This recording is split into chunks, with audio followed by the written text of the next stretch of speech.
میں سید صفدر عباس، Calgary chapter MQM Canada. السلام علیکم تحریکی ساتھیوں اور ہمدردوں۔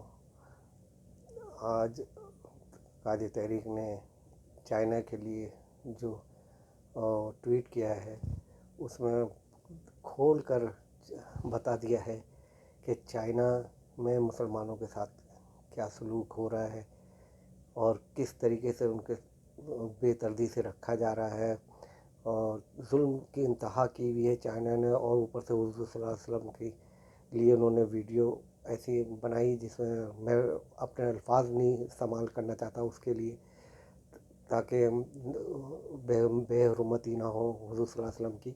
تو وہ جو ہے اس ٹائپ کی باتیں کر رہے ہیں، تو اس کے خلاف پاکستان کی فوج جو خاموش ہے، پنجابی اسٹیبلشمنٹ خاموش ہے، اس کو میں تنبیہ اور الطاف بھائی کی بات کی تائید کرتا ہوں، تاکہ یہ بات سب کو پتہ چلے کہ یہ ہماری فوج جو ہے اور پاکستانی اسٹیبلشمنٹ وہ ہے کیا چیز۔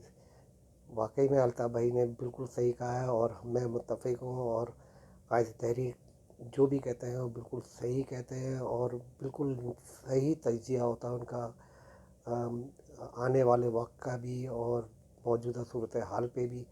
تو میں یہی کہنا چاہتا ہوں ساتھیوں، باخبر رہیں، اور بھائی کے جتنی بھی ٹویٹ آئے یا یوٹیوب پہ جتنے بھی میسیج اور فکری نشستیں آئے ہیں اس کو ضرور سنیں، تاکہ آپ ہوشیار رہیں اور آنے والے وقت کے بارے میں معلومات رکھیں۔ جی الطاف حسین، جی مہاجر، جی قائد تحریک۔ السلام علیکم۔